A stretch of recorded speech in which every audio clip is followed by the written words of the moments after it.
ADGP RSS നേതാവിൻ്റെ കൂടിക്കാഴ്ചയിൽ CPI വീണ്ടും അതൃപ്തി പരസ്യമാക്കുന്നു. ഫാസിസ്റ്റ് സംഘടനയുമായി രഹസ്യ ചർച്ചകൾ നടത്തുന്ന പോലീസ് മേധാവി ഭരണ സംവിധാനത്തിന് കളങ്കമാണെന്ന് CPI നേതാവ് K. പ്രകാശ് ബാബു പറയുന്നു. സന്ദർശന വിവരം പോലീസ് മേധാവിയെയോ ആഭ്യന്തര വകുപ്പിനെയോ രേഖാമൂലം അറിയിക്കേണ്ടതായിരുന്നു.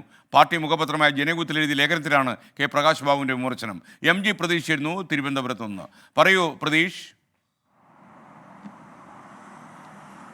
SKN ADGP MR Ajith Kumar RSS നേതാക്കളുമായി നടത്തിയ കൂടിക്കാഴ്ച ഇടതുമുന്നണിയിൽ തന്നെ വലിയ അതൃപ്തി ഉണ്ടാക്കിയിരുന്നു. CPI അതൃപ്തി പരസ്യമാക്കുകയും ചെയ്തിരുന്നു.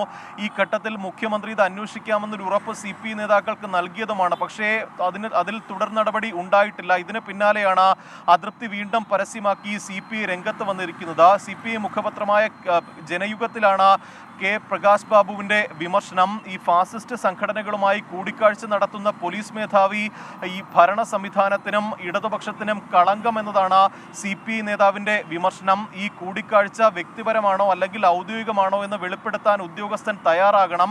ഒപ്പം ആഭ്യന്തര വകുപ്പിനെയോ പോലീസ് മേധാവിയോ ഇക്കാര്യം രേഖാമൂലം അറിയിക്കേണ്ടതുമാണ്. അത്തരത്തിലൊരു നടപടി ആ ഉദ്യോഗസ്ഥൻ്റെ ഭാഗത്തു നിന്ന് ഉണ്ടായില്ലെങ്കിൽ ചുമതലയിൽ നിന്ന് ഉദ്യോഗസ്ഥനെ മാറ്റി നിർത്തണമെന്നും CPI നേതാവ് ആവശ്യപ്പെടുന്നുണ്ട്. എന്തായാലും വലിയ അതൃപ്തി ഇക്കാര്യത്തിൽ CPIക്ക് ഉണ്ട് എന്നതാണ് പ്രധാനമായും പ്രകടിപ്പിക്കുന്ന കാര്യം. മറ്റൊന്ന്, ഇടതുപക്ഷ രാഷ്ട്രീയ നയസമീപനങ്ങൾ ജനങ്ങളിൽ സംശയങ്ങൾ ജനിപ്പിക്കുന്നതാകരുതെന്നും പ്രകാശ് ബാബു ഈ ലേഖനത്തിൽ കുറ്റപ്പെടുത്തുന്നുണ്ട്. എന്തായാലും മുഖ്യമന്ത്രി ഇക്കാര്യത്തിൽ ഒരു തുടർ നടപടി സ്വീകരിക്കാത്തതിൻ്റെ അതൃപ്തി കൂടിയാണ് CPI മുഖപത്രമായ ജനയുഗത്തിലൂടെ പരസ്യമാക്കുന്നത്.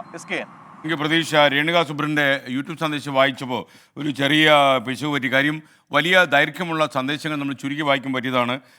SK ഞങ്ങളുടെ അമ്മ നല്ല സ്നേഹമുള്ള അമ്മയായിരുന്നു. SKനെ വലിയ ഇഷ്ടമായിരുന്നു. മരിക്കുന്നതിൻ്റെ തലേ ദിവസം വരെ വാർത്ത ടോപ്പ് സിംഗറിൽ കണ്ടു കിടന്നു. ഈ അമ്മ ലോകത്ത് തന്നെ പോയി. എന്തായാലും സങ്കടകരമായി. ഈ അമ്മ ഒരുപാട് അമ്മമാരെ പോലെ ഈ അമ്മയും എന്നോട് വളരെ സ്നേഹമായിരുന്നു എന്നറിയുമ്പോൾ രേണുക, സന്തോഷം. Sorry for the trouble.